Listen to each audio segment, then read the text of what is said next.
नमस्कार दोस्तों, आप सभी का एक बार फिर से हार्दिक स्वागत करता हूं। बात करेंगे 28 जुलाई के एडिटोरियल सेशन की, उसी अंदाज में जिसमें हम सीखते हैं वोकैबुलरी, ग्रामर, कॉम्प्रिहेंशन, ट्रांसलेशन, सब कुछ एक साथ। आइए करते हैं स्टार्ट इस ब्यूटीफुल मोटिवेशनल कोट के साथ। सबसे बड़ा रोग क्या कहेंगे लोग। जी हाँ, इसी पर आधारित आज की ये एक कोट है। You will never make it if you care what others think. यदि आप ये सोचने लगे कि लोग आपके बारे में क्या सोचते हैं, तब तो आप कुछ भी नहीं कर पाएंगे। इसलिए लोगों की सोच से मतलब नहीं रखना है, आपकी इनर कॉल को पहचानिए, उसके अकॉर्डिंग आगे बढ़िए, सफलता तब मिलेगी। आशीष क्लासेस ऐप को जरूर से आपने डाउनलोड कर लिया होगा, नहीं किया है तो प्ले स्टोर से जाकर डाउनलोड कर सकते हैं, डिस्क्रिप्शन में दिए गए लिंक से कर सकते हैं। काफ़ी सारे पेड कोर्सेज यहाँ पर अवेलेबल हैं, एक बार ज़रूर से विजिट करें आप। और हाल ही में एक ई बुक हमने लॉन्च की है वोकैबुलरी की, जिसमें 1800 वर्ड्स आपको मिलेंगे। जनवरी से लेकर जून तक के जो 2 एडिटोरियल्स हैं साइड वाले द हिंदू के, उनकी वोकैबुलरी ये है। इसमें क्या मिलेगा? वर्ड मिलेगा, पार्ट ऑफ स्पीच मिलेगा, उसका इंग्लिश में मीनिंग, उसका हिंदी में मीनिंग और एग्जाम्पल सेंटेंस, ये सब कुछ आपको मिलने वाला है, तो आप ये बाई कर सकते हैं। बात करेंगे आज के एडिटोरियल की, इन रिवर्स गियर। तो एडिटोरियल को ज़रूर से एंड तक देखिएगा, शेयर ज़रूर करना ताकि और लोगों का भला भी हो सके, और पेन नोटबुक लेकर बैठिए ताकि जो भी इंपॉर्टेंट पॉइंट्स हों उनको आप नोट कर सकें। देखो, रिवर्स गियर का मतलब क्या है। आप अगर गाड़ी चलाना जानते हैं, गाड़ी में बैठे होंगे डेफिनेटली, तो गाड़ी को जब रिवर्स गियर में लेते हैं, इसका मतलब गाड़ी पीछे जाती है। ठीक ऐसा ही है कि पर्यावरण मंत्रालय के बारे में ये आर्टिकल है, और पर्यावरण मंत्रालय जो है वो कहाँ जा रहा है, वो रिट्रीट हो रहा है। ठीक है, the environment ministry is retreating, यूँ कहें या फिर कहें कि पीछे की तरफ जा रहा है, इज मूविंग बैक। जाना क्या चाहिए? आगे की ओर, लेकिन जा रहे हैं पीछे की ओर, मतलब वो चीज़ें अपना रहे हैं जो कि नहीं इनको अपनानी चाहिए थी, जिनसे मतलब इनका विकास नहीं होगा, पतन होगा, वो चीज़ें लेकर आ रहे हैं। चलिए बात करते हैं विस्तार से। तो सबसे पहला आपके पास है एक subject, union ministry of environment, ये तो आपका सब्जेक्ट है। इस सब्जेक्ट को देखकर हमने यहाँ पे वर्ब लगाई है हैज़ बीन। जब भी आप हैज़ बीन या हैव बीन देखते हो और बगैर किसी हेल्पिंग वर्ब के, मैन वर्ब के देखते हो, तो इसका मतलब ये हो गया कि ऐसा हुआ है। जैसे मैं कहूँ कि आई हैव बीन बिजी, है ना, थ्रू आउट द वीक, तो मैं पूरे सप्ताह में बिजी रहा हूँ। ही हैज़ बीन ड्रामेटिक, वो काफ़ी ड्रामेटिक रहा है। तो ऐसी स्थिति में कहेंगे तो यूनियन मिनिस्ट्री ऑफ एनवायरनमेंट, पर्यावरण मंत्रालय, has been in the spotlight का मतलब स्पॉटलाइट में रहा है। If you are in spotlight it means people are talking about you. यदि आप स्पॉटलाइट में हैं तो चर्चा में हैं आप, आपकी लोग बात कर रहे हैं। तो ये जो मिनिस्ट्री है वो चर्चा में रही है on more than one occasion, एक से ज़्यादा अवसर पर। ठीक है, मोर देन वन ओकेजन, एक से अधिक अवसर पर, ड्यूरिंग द पेंडेमिक, इस वैश्विक महामारी के दौरान। एज, कारण क्या है? क्योंकि इसने, इट यहाँ पे है, प्रोनाउन है, इस मिनिस्ट्री के लिए है। इसने क्या किया है? काम किया है to push through retrograde environmental decisions. Push through का मतलब क्या है? पुश थ्रू का मतलब है कोई भी निर्णय है आपका, कोई भी डिसीजन है, कोई भी कानून है, कोई भी नियम है, वो सब पारित करवाते हैं, आप पास करवाते हैं और आनन फानन में करवाते हैं, है ना। इसमें ये होगा कि आप लोगों की परवाह नहीं करते, लोग क्या सोचते हैं आप बारे में उसकी परवाह नहीं करते हैं, और आनन फानन में ऐसे ही आप चीज़ों को अपने फायदे के लिए पारित करवा लेते हैं, उसको बोलते हैं पुश थ्रू। रेट्रोग्रेड का मतलब क्या है? वो नीचे देख सकते हैं, बैकवर्ड होता है, रिवर्स होता है, रियरवर्ड होता है और फॉर्मर होता है, मतलब पीछे की ओर। एक तो होता है फॉरवर्ड, इसका अपोजिट है बैकवर्ड, उसका सिनोनिम है रेट्रोग्रेड। समझ गए? तो कहना ये चाहता है कि भाई इसने क्या किया, पर्यावरण जो मंत्रालय है इसने क्या किया, इसने काफ़ी ज़्यादा मतलब बैकवर्ड टाइप के एनवायरमेंटल डिसीजन, पर्यावरणीय निर्णय लिए, उनको पारित करवाया।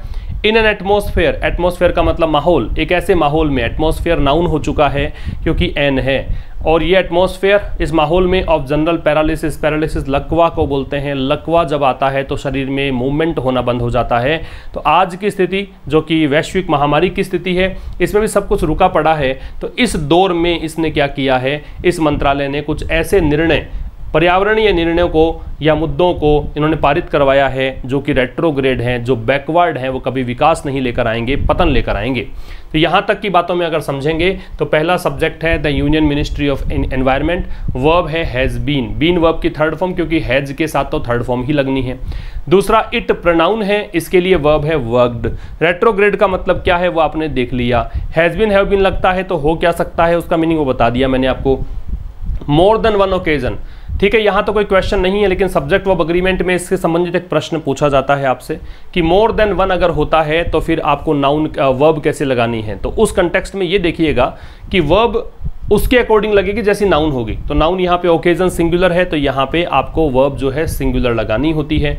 अगर दे रखा होता है मोर ओकेजन देन वन, मोर ओकेजन्स देन वन, तो फिर आपको प्लूरल क्योंकि ओकेजन्स बन जाता है, तो वो डिपेंड करेगा नाउन पर। तो ऐसी चीज़ों में, ऐसे फ्रेजेस में नाउन को ध्यान रखकर ही वर्ब लगानी है।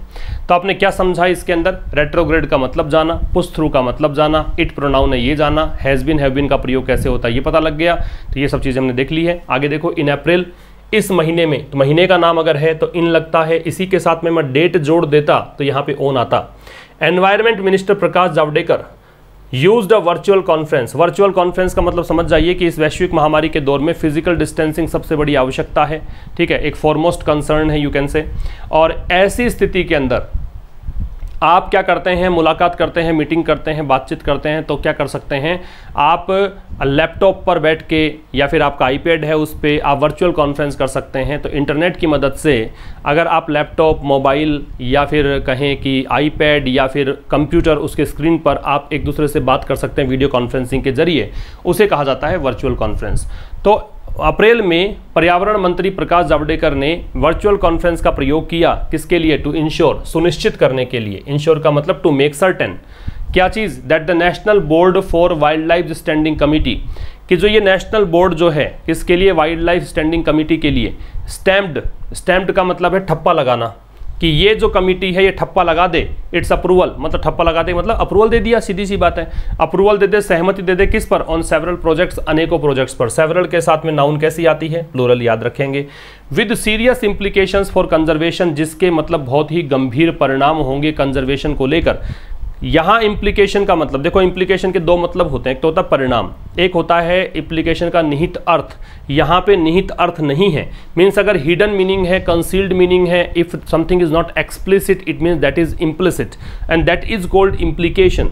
सो इंप्लीकेशन का मतलब तो हो गया निहित अर्थ, लेकिन यहाँ पे है परिणाम कि इसका प्रभाव पड़ेगा। तो ये कह रहा है कि ऐसे प्रोजेक्ट्स को इन्होंने क्या अप्रूवल के लिए मतलब कहे कि सुनिश्चित किया कि अप्रूवल मिल जाए, जो प्रोजेक्ट्स जो हैं गंभीर परिणाम रखते हैं कंजर्वेशन के लिए। कंजर्वेशन, संरक्षण, जैसे हम वन संरक्षण की बात करते हैं, हम वन्य जीव संरक्षण की बात करते हैं, मीन्स उसको मेंटेन करने की बात करते हैं, तो उसके लिए बहुत ही घातक परिणाम निकलने वाले हैं। ऐसे इन्होंने कुछ चीज़ों को अप्रूवल लेने की कोशिश करी है। तो इम्प्लीकेशन का मतलब देखिए, रेमिफिकेशन है, रिपरकशन है, साइड इफेक्ट है, मीन्स परिणाम ही है। तो आप समझेंगे एक बार फिर से यहाँ से। तो अप्रैल में पर्यावरण मंत्री प्रकाश जावड़ेकर ने वर्चुअल कॉन्फ्रेंस का प्रयोग किया, ये सुनिश्चित करने के लिए कि national board for wildlife standing committee जो है वो अपना अप्रूवल दे दे, ठप्पा लगा दे, उस अप्रूवल पर मोहर लगा दे। ऑन सेवरल प्रोजेक्ट्स, किन पर? बहुत सारे प्रोजेक्ट्स हैं उन पर।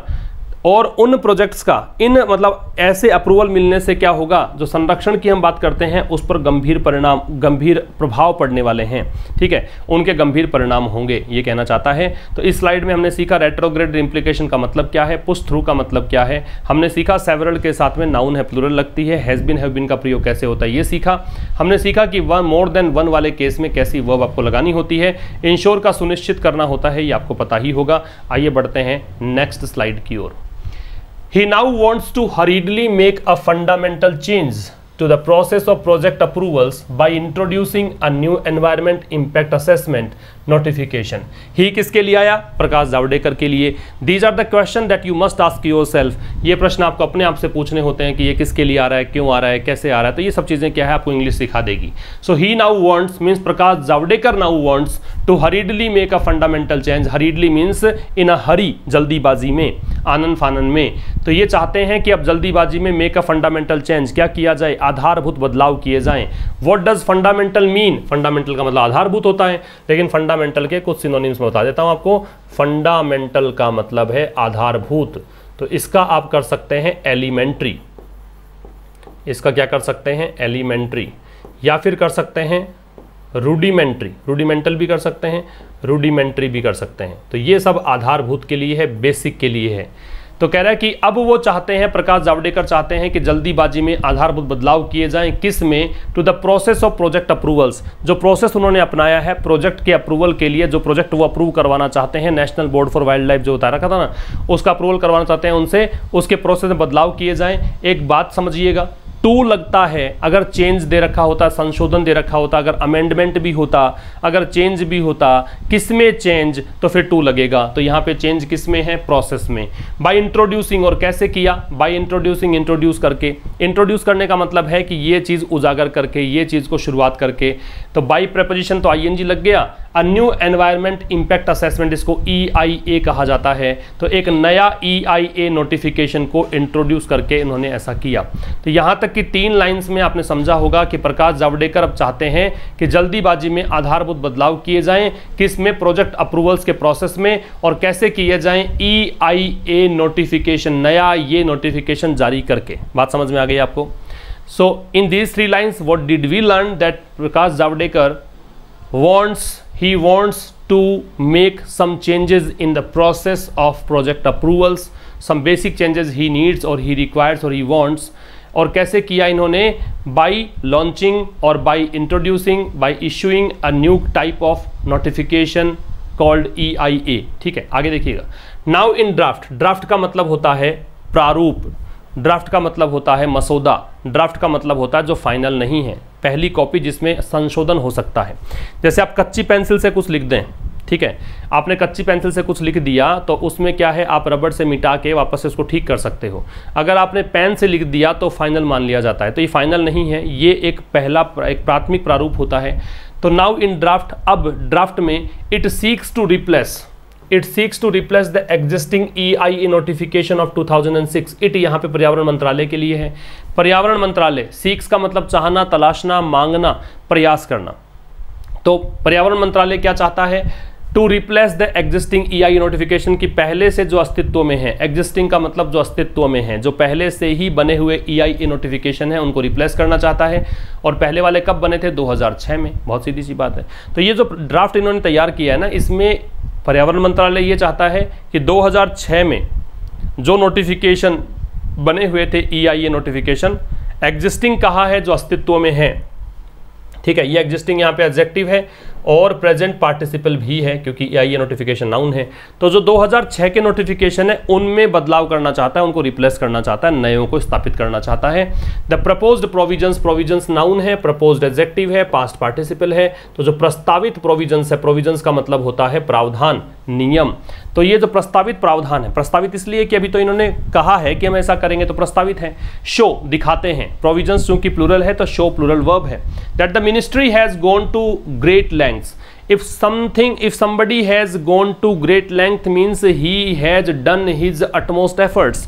उसने बहुत ज़्यादा मतलब प्रयास किए हैं, वो मतलब काफ़ी लंबे स्तर पे गया है। तो कहना चाहता है कि भाई प्रपोज्ड प्रोविजंस जो हैं वो ये दिखाते हैं कि जो मिनिस्ट्री है, पर्यावरण मंत्रालय है, वो काफ़ी आगे चला गया है टू रिड्यूस और इवन रिमूव पब्लिक पार्टिसिपेशन। किसके लिए, कम करने के लिए, या यहाँ तक कि पब्लिक पार्टिसिपेशन, लोगों की भागीदारी को हटाने के लिए। इवन आ रहा है मतलब भी का अर्थ देगा, तो कम करने के लिए या लोगों की भागीदारी को सिरे से हटाने के लिए ही कह सकते हो आप। रिपीट कर रहा हूँ कि यहाँ पे जो प्रपोज प्रोविजंस हैं, जो भी इन्होंने प्रस्ताव रखे हैं, उनसे what do we come to know, we come to know that the ministry has gone to great length means the ministry has done its utmost efforts, है ना, किस चीज़ में, टू रिड्यूस और even remove public participation means they do not want public participation, वो नहीं चाहते कि लोगों की भागीदारी रहे। And by extension independent expert opinion from the process of granting environmental clearances. And by extension, और क्या करके, एक्सटेंशन का मतलब विस्तार करके, इंडिपेंडेंट एक्सपर्ट ओपिनियन, इंडिपेंडेंट का मतलब बिल्कुल स्वतंत्र, एक्सपर्ट ओपिनियन जो भी एक्सपर्ट की राय हो, फ्रॉम द प्रोसेस, किस प्रोसेस से, मतलब पार्टिसिपेशन किस में हटाना है, इसमें प्रोसेस से। और प्रोसेस कौन सी, कि अगर इनको पर्यावरण संबंधी को क्लियरेंस चाहिए, मान लीजिए इनको कोई कोल माइन चालू करनी है, अब कोल माइन के लिए पर्यावरण मंत्रालय की अनुमति चाहिए आपको, ठीक है, आपको कोई भी एक प्रोजेक्ट चलाना है उसके लिए आपको इस मिनिस्ट्री की क्लियरेंस चाहिए, ठीक है, या फिर कहें कि इनको कुछ मतलब इन मिनिस्ट्री की तो नहीं, इनको भी किसी से मतलब अनुमति लेनी पड़ती है, ठीक है। तो अब क्या होगा कि अब इनको अनुमति लेने के लिए लोगों के कंसल्टेशन की ज़रूरत नहीं। पहले तो ये हुआ करता था कि किसी गांव में मान लीजिए प्रोजेक्ट स्टार्ट किया तो ग्रामीणों को बुलाया जाता, चर्चा करते कि भाई क्या आपकी बताइए, कोई आपको कोई ऑब्जेक्शन हो तो उनकी बात को भी रखा जाता, उनकी बात सुनी जाती। लेकिन अब नहीं है, लोगों की बात सुनी ही नहीं जाएगी, अपने मनमाने ढंग से ये क्लियरेंस करवाते जाएंगे। तो यहाँ इसने ये कहा है कि जो भी प्रस्तावित प्रावधान हैं वो ये बताते हैं, ये दिखाते हैं कि जो मंत्रालय है वो काफ़ी ज़्यादा आगे निकल गया है इस चीज़ में कि ये लोगों की भागीदारी को कम करना चाहता है, कि या फिर ये भी हो सकता है कि ये पूरी तरीके से भागीदारी हटा दे। And by extension independent expert opinion, और इसके द्वारा, है ना, मतलब इंडिपेंडेंट एक्सपर्ट ओपिनियन के द्वारा, कि भाई एक्सपर्ट ओपिनियन हम ले लेंगे, हम किसी पब्लिक की बात नहीं सुनेंगे, ऐसा करके किस चीज़ में, इस प्रोसेस से, है ना, इस प्रोसेस में। प्रोसेस कौन सा है? ग्रांटिंग का स्वीकृति, एनवायरमेंटल क्लियरेंस, मतलब इस स्वीकृति को लेने के लिए जो प्रोसेस है उसमें जो पहले पार्टिसिपेशन चाहिए होता था, लोगों की बात सुनी जाती थी, वो अब नहीं सुनी जाएगी, ये कहना चाहता है। तो बड़ा ही घातक है इसका मतलब, लोगों की भागीदारी खत्म करने का मतलब ही ये हो गया। तो यहाँ हमने सीखा फंडामेंटल के सिनोनिम्स क्या हैं। आपने सीखा कि ही सब्जेक्ट था, वांट्स वर्ब थी, इट सब्जेक्ट था, सीक्स वर्ब थी, प्रपोज प्रोविजन सब्जेक्ट है तो शो वर्ब है, प्रपोज्ड पास्ट पार्टिसिपल है, एग्जिस्टिंग प्रेजेंट पार्टिसिपल था, मिनिस्ट्री सब्जेक्ट है तो हैज़ वर्ब है, has gone to great lengths का मतलब हो गया बहुत ज़्यादा आप आगे निकल गए हैं या काफ़ी ज़्यादा आपने रास्ता तय कर लिया है। इसमें देखिए पब्लिक रिपोर्टिंग ऑफ वायलेशंस में also not be taken cognizance of. अब पब्लिक रिपोर्टिंग, थोड़ा सा देखो पीछे क्या दिया था आपको कि पब्लिक हियरिंग को शामिल नहीं करेंगे। फिर क्या कहा? पब्लिक रिपोर्टिंग ऑफ वायलेशंस, अगर कोई व्यक्ति कोई लोग जो हैं पब्लिक जो है रिपोर्ट भी करते हैं, वायलेशंस का मतलब उल्लंघन होता है। वायलेशन का मतलब क्या होता है? उल्लंघन, मीन्स आप कह सकते हो फ्लाउटिंग, ठीक है, फ्लाउटिंग कह सकते हो। तो पब्लिक रिपोर्टिंग ऑफ वायलेशंस, वो लोग जो कि उल्लंघन भी, कानून का उल्लंघन हो उसकी रिपोर्ट करते हो, may also not be taken cognizance of, हो सकता है कि उनका भी संज्ञान ना लिया जाए, उनको भी ध्यान ना दिया जाए। कॉग्निजेंस का मतलब क्या है? अवेयरनेस है, नोटिस है, नॉलेज है, कि उनकी ओर भी ध्यान ना दिया जाए, ऐसी संभावना है, में दे रखा है तो पॉसिबिलिटी है। तो लोग जो कि वायलेशंस की रिपोर्ट करें, उल्लंघन की रिपोर्ट करें, उनकी तरफ भी ध्यान ना दिया जाए, ऐसा हो सकता है। While there can be no argument, अब वाइल से है तो देखो दो क्लोज हैं, हो सकता while there can be no argument, देखो देयर से स्टार्ट है तो यहाँ पे नो आर्ग्यूमेंट को देखकर कैन बी, ये नो आर्ग्यूमेंट ये सब्जेक्ट है इसका, तो कोई भी तर्क नहीं हो सकता about the importance of development projects. ये बात ठीक है कि इस बारे में कोई तर्क नहीं कर सकते आप कि डेवलपमेंट प्रोजेक्ट्स तो चलने ही चाहिए, विकास के प्रोजेक्ट्स जो हैं जिनसे विकास होता हो वो तो होने ही चाहिए, इस बात में कोई दो राय नहीं है, कोई बहस का बात नहीं है। It has resorted to sophistry in classifying activity for exemptions. It यहाँ पे पर्यावरण मंत्रालय के लिए आया है, तो पर्यावरण मंत्रालय ने क्या किया है? रिजोर्टेड टू, सहारा लिया है। रिजोर्टेड टू का मतलब सहारा लिया है, तो resorted to, have recourse to, turn to, fall back on. सहारा किसका लिया है? सोफिस्ट्री का, मतलब एक प्रकार से बेईमानीपूर्ण तरीकों का, क्लेवर तरीकों का, जिनसे दूसरों का नुकसान हो जाए, वो तरीकों का सहारा लिया है। इन क्लासीफाइंग एक्टिविटी फॉर एग्जेम्पशन, कि जिन एक्टिविटी में इनको छूट चाहिए, एग्जेम्पशन चाहिए, उनमें जो वर्गीकरण इन्होंने किया है ना, क्लासीफाई जिस तरीके से किया है, उसमें इन्होंने बड़े ही चतुराई का, चालाकी का सहारा लिया है। रिपीट कर देता हूँ कि जहाँ ये तो ठीक है कि कोई इसमें आर्ग्यूमेंट नहीं है कि डेवलपमेंट प्रोजेक्ट्स की इंपॉर्टेंस तो पता ही है आपको, महत्व है इस चीज़ का, होना भी चाहिए, लेकिन कह रहा है कि पर्यावरण मंत्रालय ने क्या किया है कि जिन एक्टिविटी को इन्होंने क्लासीफाई किया है ना कि इन एक्टिविटीज़ को छूट मिलनी चाहिए, इसमें पब्लिक कंसल्टेशन या पब्लिक भागीदारी की ज़रूरत नहीं है, उसको जिस तरीके से उन्होंने क्लासीफाई किया, जिसका सहारा लिया है, वो गलत है। आगे देखो, section 26 provides a list of projects. Section 26 जो है, ठीक है, ये जो सेक्शन है ये प्रोवाइड करता है लिस्ट। अब प्रोवाइड सेक्शन 26 को देखकर है, ये ऐसे प्रोजेक्ट्स की लिस्ट देता है, ऐसे प्रोजेक्ट्स की सूची प्रदान करता है that would not attract environmental clearance, जिसमें आपको पता लगेगा ऐसे चीज़ों के बारे में जिनमें कहीं पर भी एनवायरमेंटल क्लियरेंस की ज़रूरत नहीं पड़ेगी, जहां इन्हें अनुमति लेने की जरूरत नहीं पड़ेगी और परमिशन, ठीक है, कोई क्लियरेंस नहीं चाहिए इनको, ऐसी चीज़ें इसमें लिस्ट है, ऐसे प्रोजेक्ट की लिस्ट है। इंक्लूडिंग कोल माइनिंग, उसमें कोल माइनिंग भी शामिल है। एंड सियाज्मिक सर्वेज फॉर ऑयल, सियाज्मिक का मतलब भूकंप संबंधी सर्वे जो होते हैं ऑयल के लिए, मिथेन और शेल गैस। जब देखो खुदाई करते हैं, तेल निकालते हैं, तो बहुत गहरी खुदाई करनी पड़ती है और गहरी खुदाई करने से आसपास के क्षेत्र में भूकंप आ जाता है, तो वहाँ पे ये जांच होती है कि कहीं कहीं नुकसान ना हो जाए, तो इस तरह की चीज़ों की ज़रूरत नहीं पड़ेगी इनको।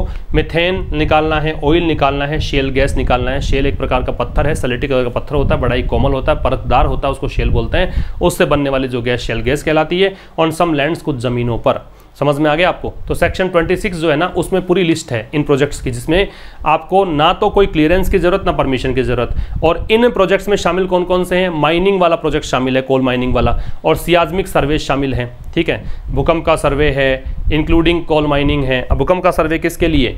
इनका अगर आप एक्सट्रैक्ट करते हो, जमीन से बाहर निकालते हो इनको, तो वहाँ पे सर्वे होता है कि कहीं भूकंप ना आ जाए। तो इस प्रकार के चीज़ें जो हैं कोल माइनिंग है, उनके लिए भी क्लियरेंस या परमिशन की जरूरत नहीं पड़ेगी इस स्थिति में। आगे देखिए, बात करेंगे section 14 provides exemption of these for these and some other projects from public consultation, also limiting the scope of public involvement to the district concerned in the case of national parks and sanctuaries where pipeline infrastructure will pass।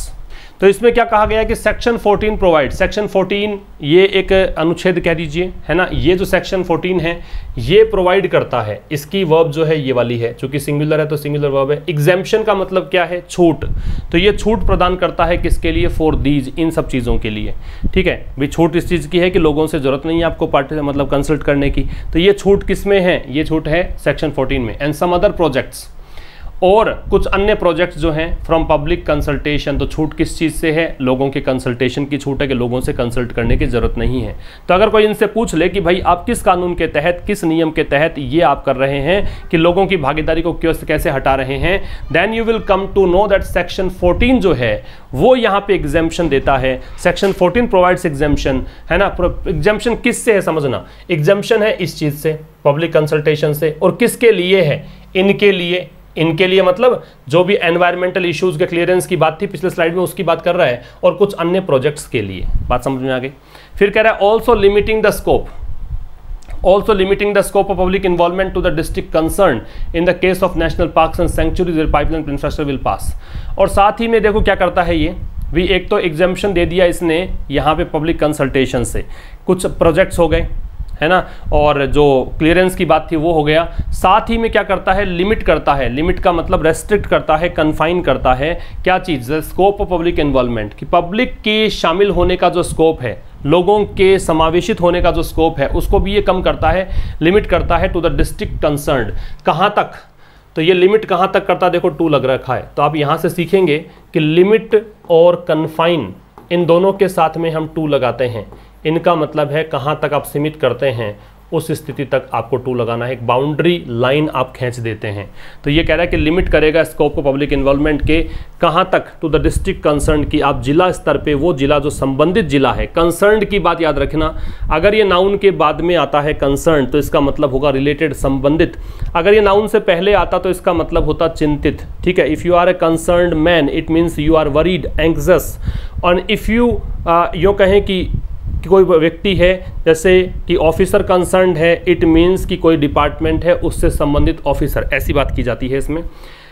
तो in the case of national parks, कौन से case में? National parks के case में, centuries अभ्यारण्यों के case में, और where, जहाँ पर, ये आपका रिलेटिव एडवर्ब हो गया भाई, वेयर स्थान के लिए आता है। तो जहाँ पर, कौन कौन से? एक तो पार्क्स और सेंचुरीज की बात की है। Pipeline infrastructure will pass, pipeline का मतलब है कोई ऐसा प्रोजेक्ट जो कि चल रहा है।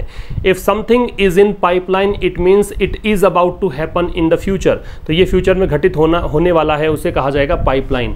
और पाइपलाइन इंफ्रास्ट्रक्चर जो है वो पारित हो जाएगा, विल पास। तो यहाँ तक की बातें देखो कैसे थी कि सेक्शन 14 जो है वो छूट प्रदान करता है इन चीज़ों के लिए कि आपको पब्लिक कंसल्टेशन की ज़रूरत नहीं पड़ेगी। कुछ अन्य प्रोजेक्ट्स के लिए भी पब्लिक कंसल्टेशन छूट प्रदान करता है। Also limiting the scope of public involvement, और यहाँ और साथ ही में क्या करता है कि सेक्शन 14 जो है वो यहाँ पे जो स्कोप है पब्लिक इन्वॉल्वमेंट का, कि कहाँ तक का क्षेत्र है कि पब्लिक जहाँ इन्वॉल्व हो पाएगी, उस स्कोप को भी लिमिट करता है। पब्लिक अब इन्वॉल्व हो पाएगी केवल वहीं तक जहाँ पे उनका जिला लगता है, जिस जिले से वो संबंधित है वहीं केवल थोड़ा सा इन्वॉल्वमेंट दिखा पाएंगे, बाकी पब्लिक से चर्चा नहीं की जाएगी। किस केस में? तो बताया है कि नेशनल पार्क्स और सेंचुरीज के केस में, जहाँ पर पाइपलाइन इंफ्रास्ट्रक्चर जो है वो पास होंगे, उनको पारित किया जाएगा। बात समझ में आ गई? आगे देखो, roads and highways get liberal concessions, कि रोड बनानी है, हाईवेज बनाने हैं, तो इनको जो छूट मिलती है, कंसेशंस मिलते हैं, वो लिबरल मतलब बिल्कुल उदार तरीके से, स्ट्रिक्टनेस है ही नहीं, स्ट्रिंजेंट रूल्स नहीं है, सख्त कानून नहीं है, आसानी से इनको ये कंसेशन मिल जाते हैं फर्दर इससे आगे, फर्दर की जगह अगर फार्दर होता तो हम बात करते डिस्टेंस की, दूरी की, लेकिन फर्दर है इसका मतलब नेक्स्ट, इससे आगे। It retains the clause that a public agency or authority considers the local situation not conducive to participation by citizens, the public consultation need not include a public hearing। तो कह रहा है further इससे भी आगे, it retains the close, इसके पास retain का मतलब बनाए रखना, मेंटेन करना, कंटिन्यू करना, तो ये कंटिन्यू करता है द क्लोज। क्लोज का मतलब आप कह सकते हो कोई भी उपबंध कह दीजिए, ठीक है, कोई अनुच्छेद कह दीजिए, ठीक है। तो ये कह रहा है इट रिटेन्स द क्लॉज, इसमें एक क्लॉज ये भी है दैट इट, मतलब ये इट जो है वो इसके लिए आ रहा है सेक्शन 14, इसमें क्लॉज ये भी है that if A public agency or authority, कि यदि कोई पब्लिक एजेंसी है, सार्वजनिक एजेंसी है, या फिर कोई अधिकारी है, कंसीडर्स का मतलब सोच विचार करता है, मानता है, क्या, the local situation not conducive, की स्थानीय स्थिति जो है वो लाभकारी नहीं है। कंड्यूसिव का मतलब है लाभदायक होना, आप देख सकते हैं सिनोनिम्स इसके, हेल्पफुल फॉर, इंस्ट्रूमेंटल या फिर फेवरेबल, कि अगर इनको ऐसा लगता है, ये ऐसा मानते हैं कि भी लोकल सिचुएशन जो है, स्थानीय स्थिति जो है वो नागरिकों के भागीदारी के अनुरूप नहीं है, कहें कि उनके लिए फेवरेबल नहीं है, the public consultation need not include a public hearing, तो फिर जो पब्लिक कंसल्टेशन जो है उसमें मतलब आवश्यकता नहीं पड़ती है पब्लिक हियरिंग को शामिल करने की, मतलब लोगों को उसमें शामिल करने की फिर ज़रूरत नहीं है। तो यहाँ इसने क्या कहा है कि भी रोड्स और हाईवेज़ की चीज़ें जो हैं, ये प्रोजेक्ट्स जो हैं, इनको बड़े आसानी से कंसेशन मिल जाता है, छूट मिल जाती है। इससे आगे इस सेक्शन 14 में एक क्लोज भी दे रखा है, ठीक है, इसमें एक क्लोज ये मेंटेन करता है। इस क्लोज में ये कहा गया है कि कोई पब्लिक एजेंसी है या अधिकारी है, उसको ऐसा लगता है कि जो लोकल सिचुएशन है वो लाभदायक नहीं है, वो लोगों के फेवरेबल नहीं है कि आप लोगों से बात करें, तो फिर ऐसा भी हो सकता है कि आप लोगों को शामिल करो ही ना तो भी कोई दिक्कत नहीं है। इस अनुच्छेद में, इस धारा में, इस सेक्शन 14 के अंदर सारी चीज़ें ऐसी हैं जहाँ से मंत्रालय ने नियम उठाकर और अब इम्प्लीमेंट करना शुरू कर दिया है और चीज़ों को अपने अनुरूप ढालना शुरू कर दिया है। बात समझ में आ गई? So this is all about section 14। If somebody will ask them कि भाई आप क्यों कर रहे हैं, कि आप कैसे कर रहे हैं, what is the basis of doing such kind of things, then they may tell you that we are doing these things because of section 14, we are doing these things because of the clause under section 14, है ना। ये दोनों चीज़ें जो हैं वो provide करती हैं, इनको अनुमति देती हैं कि भाई जो पर्यावरण मंत्रालय है उनको किसी भी कह सकते हो कि किसी भी इन्वॉल्वमेंट की ज़रूरत नहीं, पब्लिक डिस्कशन की ज़रूरत नहीं। तो स्लाइड में आपने क्या सीखा, कंड्यूसिव के साथ टू लगेगा, ये ध्यान रखिएगा। कंड्यूसिव किसके लिए है, लाभदायक किसके लिए टू लगेगा। ऐसा ही इंस्ट्रूमेंटल में भी होता है, इंस्ट्रूमेंटल में भी टू लगता है, सहायक किसके लिए है, ठीक है।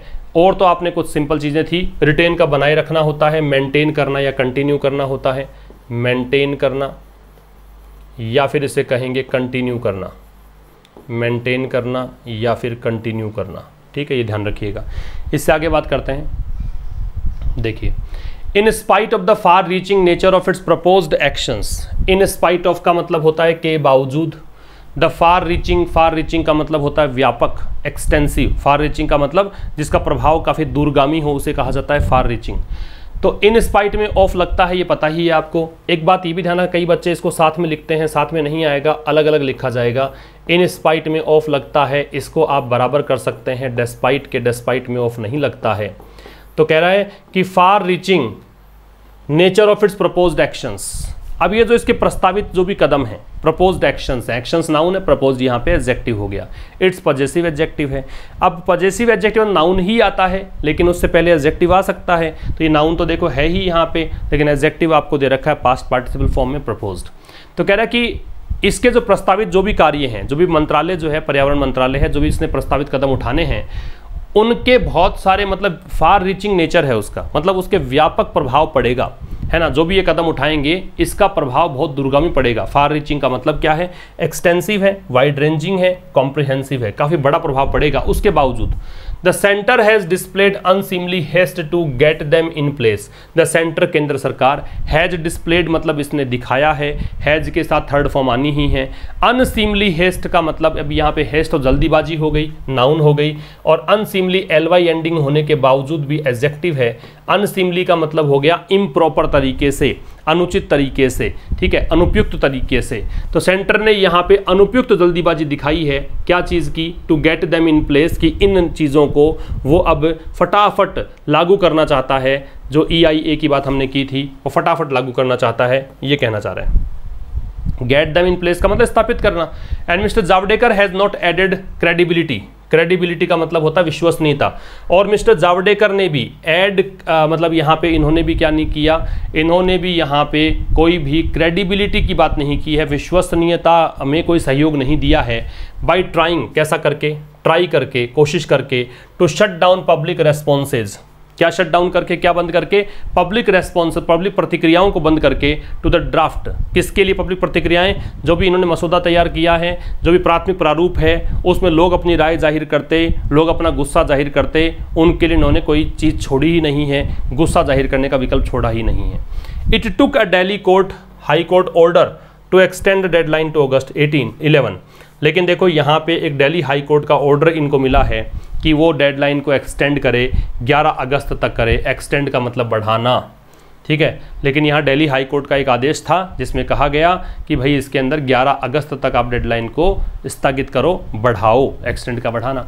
तो इसमें आपने क्या सीखा कि भाई ये जो योजना है पर्यावरण मंत्रालय की, इसके बहुत ही व्यापक प्रभाव पड़ने वाले हैं, बहुत गंभीर प्रभाव पड़ेंगे, काफ़ी दूरगामी असर है। उसके बावजूद भी केंद्र सरकार जल्दीबाजी कर रही है ताकि फटाफट ये जो काम करना चाहते हैं वो कर लें। प्रकाश जावड़ेकर ने भी कोई यहाँ पे विश्वसनीयता भरा काम किया नहीं है, ठीक है। इन्होंने भी क्या किया है, कोशिश करी है कि पब्लिक रेस्पॉन्सेज को जो ड्राफ्ट दिया है इसमें भी प्रतिक्रिया लोगों की ना आए, तो पहले से ही इन्होंने क्या कर दिया था कि लोगों के रेस्पॉन्सेज, पब्लिक रेस्पॉन्स को बंद कर दिया, शट डाउन कर दिया। फिर इनको दिल्ली हाई कोर्ट का एक आदेश मिला, उसमें कहा गया कि भाई 11 अगस्त तक तो आप इंतजार करो, एक्सटेंड करो इस डेडलाइन को, उसके बाद में ये करना, ये सब कुछ कहा गया है। आगे देखिएगा, फिर the exercise has been further muddied. Muddy का मतलब, मड का मतलब कीचड़ होता है, मडी का मतलब हो गया कीचड़दार बनाना, सोइल करना कह सकते हो, ठीक है। ग्राइम कर सकते हो, बी ग्राइम कर सकते हो। अगर इसका सिनोनिम्स वैसे देखोगे एग्जैक्टली तो इसका सोइल हो जाएगा, ग्राइम हो जाएगा और बी ग्राइम हो जाएगा, ठीक है। अगर आपको लिटरल इसके सिनोनिम्स चाहिए तो ये हो सकते हैं। तो कह रहा है कि एक्सरसाइज, ये जो एक्सरसाइज जो पर्यावरण मंत्रालय अपने अधीन ले रहा है, जो काम कर रहा है, हैज़ बीन फर्दर मडीड, इस चीज़ को और भी अधिक खराब कर दिया, और भी अधिक स्पॉइल कर दिया गया। पैसिव वॉइस है कि नहीं, कि देखो बीन के साथ थर्ड फॉर्म है और ये फर्दर का मतलब आगे है, तो इसको और भी खराब कर दिया गया by the mysterious blocking of some activist websites. कैसे, मिस्टीरियस ढंग से, सीक्रेट तरीके से, बिना बताए इन्होंने क्या किया है, ब्लॉक कर दिया कुछ एक्टिविस्ट वेबसाइट्स को। कॉलिंग फॉर, कॉल फॉर का मतलब होता है डिमांड करना, कॉल फॉर का मतलब आस्क फॉर, तो कॉल फॉर बराबर आप कर सकते हो आस्क फॉर, और इसको इक्वल रख सकते हो डिमांड के, इनका मतलब है मांग करना, कॉल फॉर, आस्क फॉर या डिमांड, ठीक है। तो कुछ एक्टिविस्ट जो हैं, एक्टिविस्ट की वेबसाइट्स हैं, एक्टिविस्ट तो सामाजिक कार्यकर्ता होते हैं, उन्होंने मतलब कुछ ना कुछ लिखना चाहा होगा, वो डिमांड कर रहे थे कि ये जो EIA है इसका प्रपोजल जो है उसको ड्रॉप कर दिया जाए, इसका प्रस्ताव जो ये रख रही है मंत्रालय इसको ड्रॉप कर दिया जाए, ये डिमांड कर रहे थे, इनकी वेबसाइट को ब्लॉक करवा दिया। तो ये देखो काम करने का तरीका ही कुछ अलग है सरकार का, वैसा उसमें जाहिर किया गया है कि जो एक्सरसाइज है इसको और ज़्यादा खराब कैसे कर दिया गया, ये जो पूरा कार्यक्रम हो रहा है इसको और भी अधिक धूमिल कर दिया, खराब कर दिया। कैसे, बहुत ही रहस्यात्मक ढंग से कुछ सामाजिक कार्यकर्ताओं की वेबसाइट्स को ब्लॉक करके वो लोग जो कि डिमांड कर रहे थे कि EIA प्रस्ताव जो है उसको ड्रॉप कर दिया जाए, है ना। ये प्रस्ताव मतलब आगे फलीभूत ना हो, आपका प्रारूप है वो ड्राफ्ट बनकर ही रह जाए, फाइनल नहीं हो जाए, इन्होंने डिमांड की थी। लेकिन इन्होंने क्या किया सरकार ने कि उन एक्टिविस्ट की वेबसाइट को ब्लॉक ही कर दिया। तो ब्लॉक करके मतलब एक तो पब्लिक पार्टिसिपेशन बंद किया आपने, है ना, लोगों से कंसल्ट करेंगे ही नहीं। फिर एक्टिविस्ट जिन्होंने आवाज़ उठाई तो उनकी वेबसाइट बंद कर दी। तो आवाज़ उठनी ही नहीं चाहिए, सीधी सी बात ये है, ठीक। आगे देखो, and demanding a new approach towards conserving natural resources for future generations. तो कह रहा है कि एंड डिमांडिंग, तो यहाँ पे और डिमांडिंग अ न्यू अप्रोच, एक नई अप्रोच की वो डिमांड कर रहे थे टुवर्ड्स कंजर्विंग नेचुरल रिसोर्सेज। किसके लिए, जो प्राकृतिक संसाधन हैं, नेचुरल रिसोर्सेज हैं, उनको कंजर्व करने के लिए। कंजर्व का मतलब संरक्षण करना, संरक्षण का मतलब ये होता है कि जो जिस फॉर्म में है उसी फॉर्म में रहे, विकृति उसमें ना डिटीरियोरेट ना हो, उसे बोलते हैं कंजर्व करना, ठीक है, फ्यूचर जनरेशंस के लिए, आने वाली पीढ़ियों के लिए। तो यहाँ पे क्या है कि ये जो एक्सरसाइज है इसको और भी ज़्यादा बदतर कर दिया गया। कैसे, मिस्टीरियस तरीके से ब्लॉक करके एक्टिविस्ट की वेबसाइट्स को, वो एक्टिविस्ट जिन्होंने डिमांड की थी कि EIA प्रपोजल को ड्रॉप कर दिया जाए, और वो डिमांड कर रहे थे कि नई अप्रोच लाई जाए नेचुरल रिसोर्सेज जो हैं उनके संरक्षण की आने वाली पीढ़ियों के लिए। क्लियरली अब लेखक कह रहा है स्पष्ट रूप से the centre's attempts at weakening checks and balances are not new.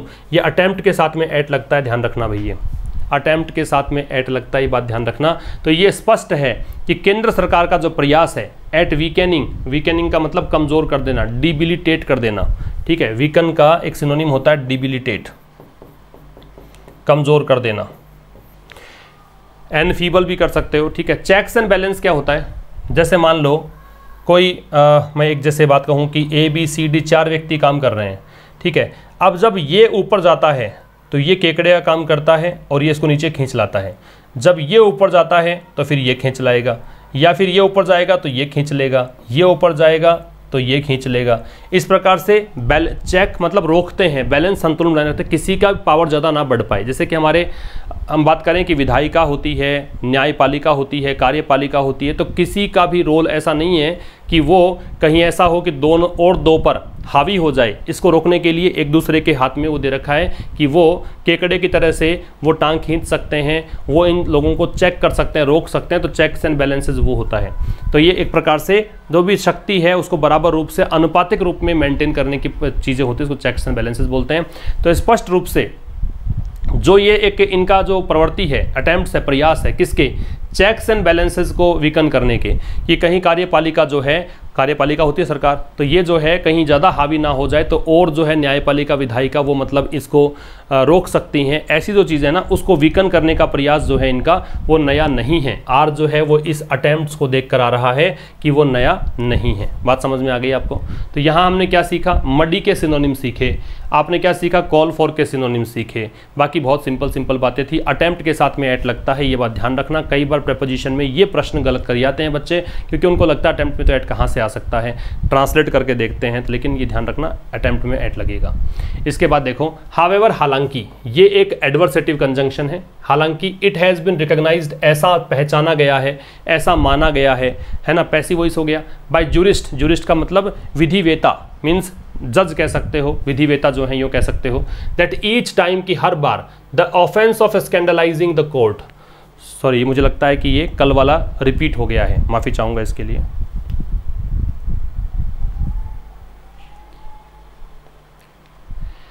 आगे देखिए, a study of coal mining clearances shows that 4302 hectares of forest were diverted during 1418 favouring extraction over conservation. A study of coal mining, coal mining की study, coal mining समझते हो, कोयले की खान। तो study of coal mining clearances, तो जितने coal mine के लिए इन्होंने क्लियरेंसेज दिए, जो अनुमति दी, वो दिखाता है, वो अध्ययन जो है वो दिखाता है कितनों को दिया, वो ये दिखाता है कि 4302 हेक्टेयर्स जो फॉरेस्ट हैं उनको डाइवर्ट कर दिया गया 2014-18 के बीच में। डाइवर्ट करने का मतलब पहले वन भूमि थी, उसको डाइवर्ट करने का मतलब वन भूमि को हटा के कुछ और बना दिया, वहाँ पे कोयले की खान स्थापित कर दी। तो कह रहा है कि जब स्टडी की गई कि 2014-18 के बीच में कितनी कोल माइंस को क्लियरेंस दिया गया, उसमें ये पाया गया कि 4302 हेक्टेयर जो वन्य ज़मीन थी, वन की ज़मीन थी, उसको डाइवर्ट कर दिया गया था। अब ये हेक्टेयर्स दे रखा था, इस कारण से वर लगना ही था, और वर के साथ थर्ड फॉर्म है, इसका मतलब पैसिव है। फेवरिंग एक्सट्रैक्शन ओवर कंजर्वेशन, इस प्रकार से इन्होंने फेवर किसको किया, एक्सट्रैक्शन को। एक्सट्रैक्शन मतलब खुदाई, एक्सट्रैक्शन का खुदाई, एक्सट्रैक्ट का बाहर निकालना। भी कोयले के खान में क्या होगा, खुदाई करेंगे ज़मीन की, कोयला बाहर निकालेंगे, तो इन्होंने एक्सट्रैक्शन को तवज्जो दी, फेवर किया किसके ऊपर, कंजर्वेशन, संरक्षण के ऊपर। इन्होंने वन्य जीवन को संरक्षित रखने का जो संकल्प है उस पर तवज्जो दी, एक्सट्रैक्शन को। कोविड-19 has powerfully demonstrated the value of nature for well being. कोविड-19 ने बहुत ही पावरफुल तरीके से डेमोन्स्ट्रेट किया है, दिखाया है क्या, the value of nature for well being. क्या दिखाया है, वैल्यू ऑफ नेचर, ये दिखाया है कि नेचर की वैल्यू क्या है, प्रकृति की वैल्यू क्या है, फॉर वेल बीइंग मतलब स्वस्थ रहने के लिए। ये पता है आपको, आज एक वायरस है, अदृश्य वायरस है, जो सभी को मतलब आज पूरी दुनिया को समझ में नहीं आ रहा है किस प्रकार से हैंडल करें। तो ये सारी कंडीशन क्यों पैदा हुई, क्योंकि आज वन्य तो रहे नहीं हैं। जैसे कि वायरस जो हैं जो कहीं ना कहीं वातावरण में रहेंगे, अगर वन रहते तो ये हमारे तक नहीं पहुँचते, लेकिन ह्यूमन पॉपुलेशन के अंदर अगर आने लग गए हैं, इसका मतलब ये हमने डिटेरियोरेट कर दिया है नेचर को, इस कारण से ऐसा हुआ है। तो कह रहा है कि कोविड-19 हैज़ पावरफुली डेमोन्स्ट्रेटेड, कोविड-19 ने पावरफुल तरीके से डेमोन्स्ट्रेट किया है। डेमोन्स्ट्रेटेड वर्ब है, पावरफुली एडवर्ब है, बहुत ही अच्छे तरीके से कह सकते हो, बहुत ही स्ट्रॉन्ग तरीके से ये दर्शाया है कि नेचर की क्या वैल्यू है स्वस्थ रहने के लिए। एक बात ध्यान रखिएगा, नेचर के दो मीनिंग होते हैं।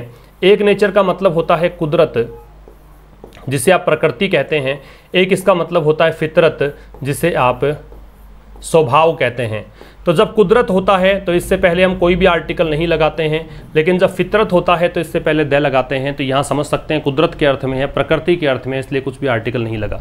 आगे कह रहा है of lost forest and captured wildlife bringing virus reservoirs closer to humans and foul air destroying their health.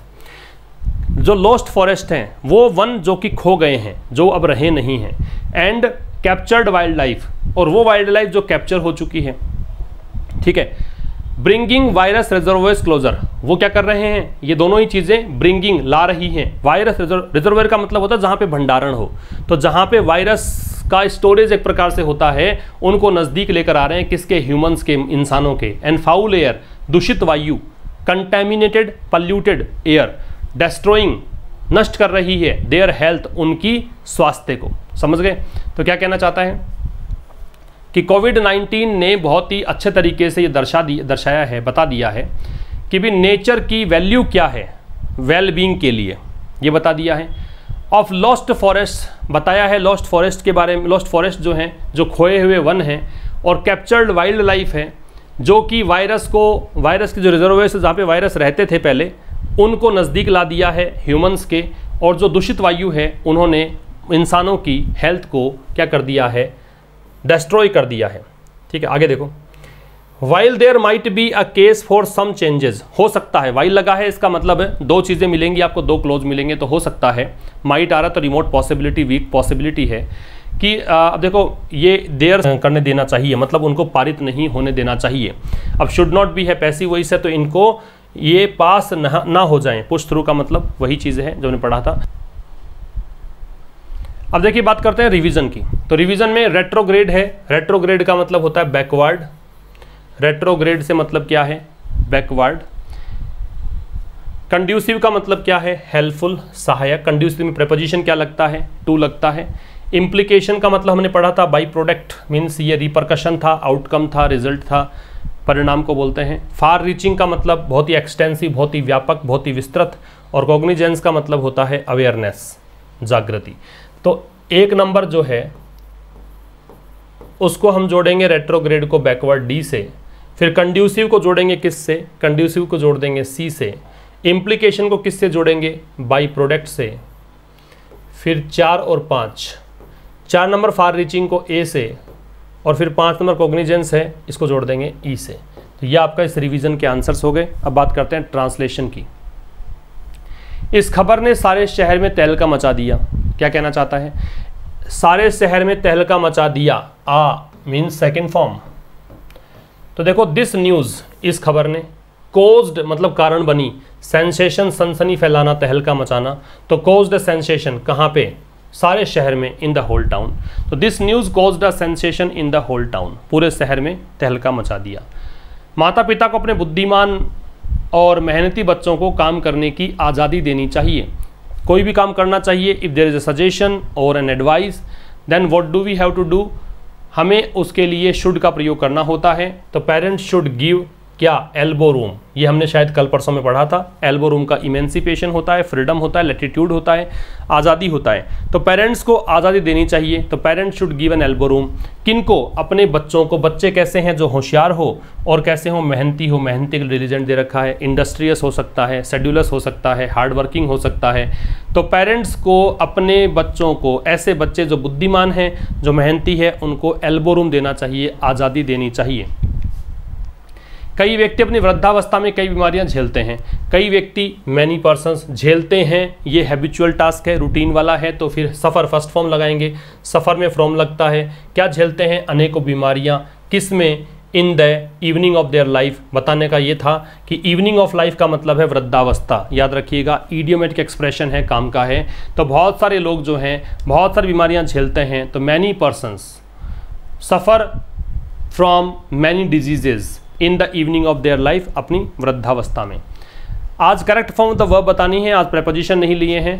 तो देखो, ही हैज़, ड्रॉ की फॉर्म क्या लगेगी यहाँ पे, ही हैज़ ड्रॉन। क्यों? क्योंकि एच के साथ थर्ड फॉर्म आती है, याद रखेंगे। They dash grow different plants in the garden last summer. Last के साथ टाइम आ गया, मतलब सेकंड फॉर्म आएगी। सेकंड फॉर्म आएगी तो दे ग्रू आएगा। ध्यान रखना क्या क्या बता रहा हूँ। एच के साथ थर्ड फॉर्म, लास्ट के साथ टाइम हो तो second form. Unfortunately I lose my watch, तो लॉस्ट भी कर सकते हो और आई हैव लॉस्ट भी कर सकते हो, क्योंकि यहाँ पे कोई भी हिंट नहीं दे रखा टाइम का। तो हैव लॉस्ट और लॉस्ट दोनों ही सही होंगे कि दुर्भाग्य से मैंने अपनी घड़ी खो दी है, दुर्भाग्य से मैंने घड़ी खो दी। तो यहाँ पे लॉस्ट भी कर सकते हो और हैव लॉस्ट भी कर सकते हो। तो ये दोस्तों आपका आज का एडिटोरियल हुआ। मिलेंगे कल शाम 5 बजे। जो बच्चे लाइव हैं वो ज़रूर से लाइक कर दें, ज़रूर से दोस्तों के साथ शेयर कर दें। मिलते हैं कल एक नए सेशन के साथ, तब तक के लिए नमस्कार। Thank you very much.